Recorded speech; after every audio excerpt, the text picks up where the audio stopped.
dan selamat malam kepada semua tukang cat dan juga bukan tukang cat. Meja Kecai datang lagi. So, ramai yang DM aku tanya apa keperluan untuk kita mulakan mengecat ni. Dan juga ada yang tanya aku, masa aku buat live, apa yang perlu ada untuk mengecat ni. Okay, kita ni ada banyak episod. So, kita fokus on satu-satu. Satu episod 10 minit je video. Minta maaf disebabkan coronavirus. Hari ni adalah day 12 untuk RMO. Hari ke-12 untuk kita perintah berkurung. So, aku dah tak boleh nak buat outdoor activity, outdoor content apa semua. Aku just fokus on Meja Kecai lah. InsyaAllah dapat membantu korang. So bagi aku masa sikit. Minta maaf kalau video pendek. Sebabnya aku akan cerita banyak lagi benda. Sebabnya aku nak cukupkan lagi berapa hari lah? 17 hari. Ya, 17 hari, 16 hari macam tu. Okay, so first at all, apa yang penting untuk mulakan mengecat ni? Okay, benda pertama adalah kompresor. Kompresor ni adalah benda utama untuk kita mulakan pengecatan. Sebabnya cat pakai spray gun ni dia memerlukan kompresor. So besar ke kecil nak pakai? Okay, based on your budget. Kita tengok balik budget. Kita cerita pada kompresor jenis kecil. Sebenarnya benda ni aku dah cerita dah dekat video sebelum ni. Okay, kita fokus on kompresor kecil.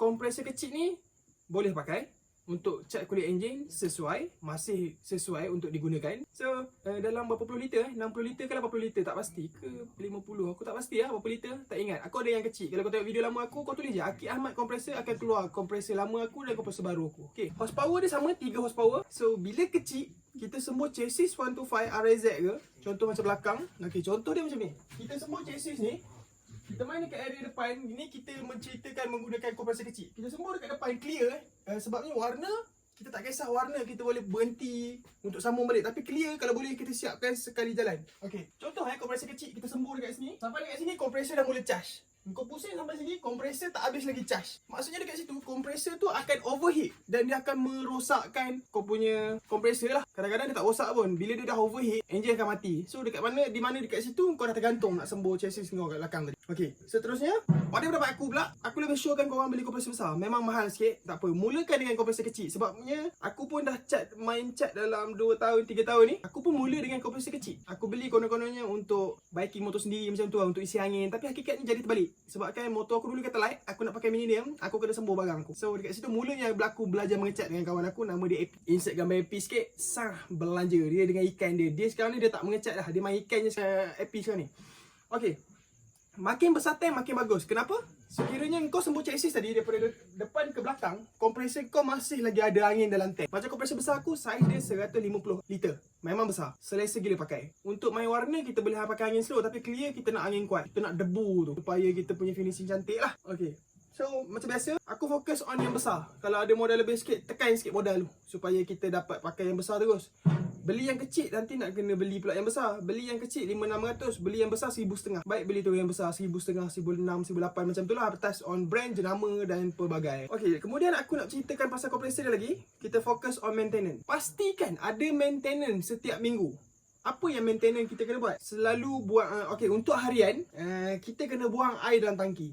Kenapa dalam tangki kompresor ada air? Okay, udara yang terbang dekat kita ni, dia mengandungi air. So, lagi-lagi bila kompresor running malam, petang, hari dah mendung, matahari dah tak ada, lagi tinggi kadar air dalam udara kita. So, kalau boleh, tolonglah sangat buang air dalam kompresor belah bawah kan. Dia ada outlet tu. So, pusing button tu, dia akan buang air. Kalau kita biar air banyak dalam tu, kadang-kadang tu kita dah rugi space. Kita dah rugi berapa liter untuk angin simpan. Sedangkan kita boleh simpan angin, tapi kita simpan air dalam tu. Satu lagi untuk elak kita punya kompresor mudah berkarat lah untuk buang air ni. Okay, satu lagi pasal minyak. Pastikan jangan ada leaking.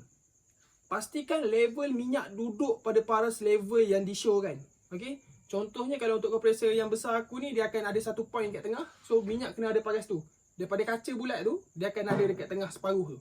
Okay, untuk seterusnya, yalah, pastikan minyak cukup lah.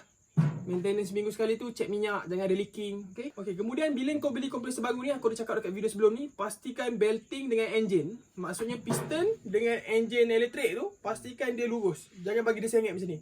Kalau dia sengit, one fine day, kau punya belting akan putus. Disebabkan kau punya wheel tu tak straight. Okay, dia akan makan. Tak kisahlah motor ke kereta ke, semua nak lurus. Kalau tak lurus, dia akan makan belting dan belting akan rosak.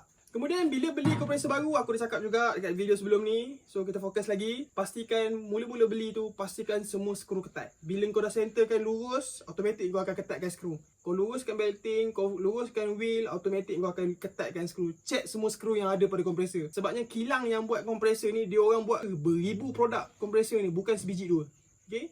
So fokus balik, check, double check. Mana ketat, mana longgar, mana leaking, baiki. Aku pernah kena itu berapa puluh ringgit gasket. Gasket dalam nipis macam apa kan. Tak masuk akal harga RM20 gasket heat kompresor. Sekarang ni apa yang kena ada dekat kompresor? Okay, first, water trap, penangkap air. Sebabnya udara yang keluar daripada kompresor tu, dia mengandungi air. Okay, bila kita buang dekat bawah, tapi air dalam udara yang pressure 150 liter duduk dalam tu, masih lagi ada udara. So cara untuk elak dia adalah menggunakan benda ni. Okay, ni. Inilah benda dia. So ini adalah water trap. Aku panggil dia water trap. Mungkin nama dia ada nama lain. Okay. So dekat sini ada anak panah. Dia tunjuk mana air masuk, mana air keluar. Dah mak bocor, keluar air lah. So dia memang akan keluar air. Okay, benda ni air akan bertakung kat dalam ni. Kemudian bila air bertakung dalam ni, kita boleh tekan button ni untuk buang air. So ini adalah tempat exit air. Okay. So bila ada angin, benda ni tak mudah terbuka lah sebab dia ada pressure. So bila kita ada air, kita tolak benda ni, angin dengan air akan keluar. So pastikan untuk depan kau punya kompresor ada water trap ni. Ini water trap pertama. Water trap dekat kompresor. Okay. Satu lagi water trap yang aku showkan pakai adalah water trap jenis ni. Ni. Ini water trap duduk sebelum gun. Okay, kau punya spray gun tu, dia akan duduk dekat sebelum spray gun. So dekat sini pun kita boleh buang air. Ni tekan button ni, automatik buang air. Okay. Ni meter apa? Ni meter untuk kontrol kita punya berapa bar keluar untuk kita main angin. Kalau macam aku tak pakai benda ni. Setakat ada aku tak tahu berapa bar, berapa PSI je. Yang ni pun sama, kita boleh kontrol angin kita. Berapa kadar bar PSI yang keluar daripada angin kompresor. Okay. So kat sini boleh adjust, tekan lock. Buka adjust, tekan lock, tak boleh pusing. Tengok. Okay. So macam tu lah. So benda ni wajib ada pada setiap kompresor. Bawah kita dah buang air. Ini untuk cover air daripada dalam tangki keluar. Yang ni duduk bawah gun. Supaya kita sembur tu tak keluar banyak air. Air still keluar ikut. Air akan still keluar ikut gun kita. Tapi dia tak sebanyak kalau kita tak pakai benda ni. Okay, mana nak dapat benda ni? Korang boleh cari lah kedai-kedai yang jual mesin. Kalau macam benda ni, kedai jual mesin tak ada kot. Ada setengah ada, ada setengah tak ada. Kalau tak ada, korang boleh cari dekat Shopee Shop aku ada jual. Tengok harga dalam Shopee Shop. Aku tak ingat stok harga berapa. Ni, benda ni saja. Tak masuk dengan dia punya male dengan female lah. So, benda ni sahaja. Boleh buka Shopee Shop aku. Okay, kita ketepikan dulu benda ni.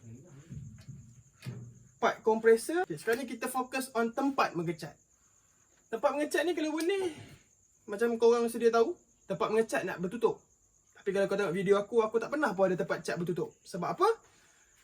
Sebabnya aku dah memang belajar tempat open. So bila main tempat tertutup, kita nak kena set up bilik. Bilik dah lah mahal nak buat semua. So aku buat mana ada je. Memang kalau aku mengecat ada debu, ada habuk. So habuk tu kita boleh settle dengan finishing menggunakan cutting polish apa semua tu lah. Okay, tempat mengecat Okay, tempat mengecat ni ada orang jenis sembur atas meja macam ni. So dia akan tegakkan gun dia akan sembur macam ni. Okay, kalau aku pula, aku tak menggunakan meja. Aku tak biasa menggunakan meja. Sebab aku mula-mula belajar mengecat, aku pegang. So aku lebih suka pegang macam ni, 90 degree ataupun 80. Aku lebih suka cat, pegang barang, kemudian aku sembur. So benda tu aku rasa lagi macam, oh yang ni tak kena, aku boleh pusing. Oh yang ni tak kena, okay, yang ni kena, yang ni kena, yang ni tak kena. Okay, aku senang.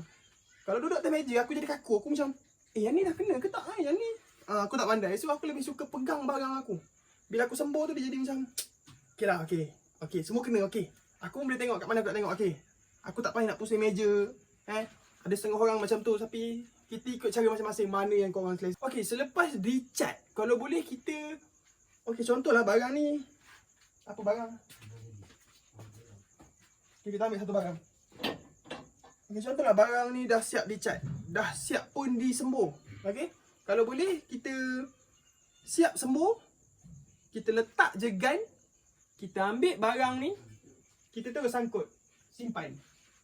Jangan letak dekat open air. Apa yang dimaksudkan open air tu adalah dekat tempat yang orang selalu lalu, air tempat yang angin melintas. Sebabnya bila kau letak dekat tempat macam tu, dia akan menyebabkan habuk yang lalu tiba-tiba dia lalu kat sini kan. Dia lalu, aku nak lekat kat sini, asap dia tinggal kat sini.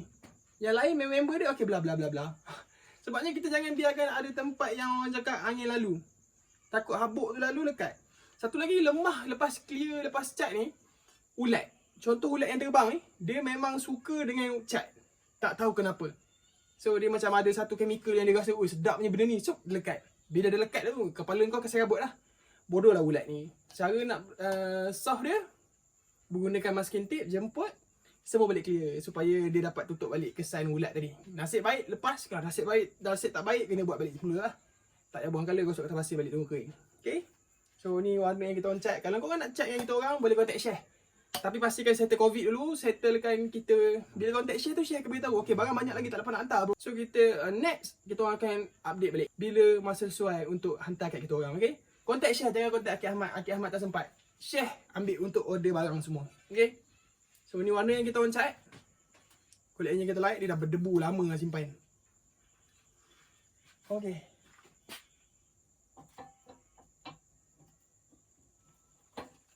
Drop it like that.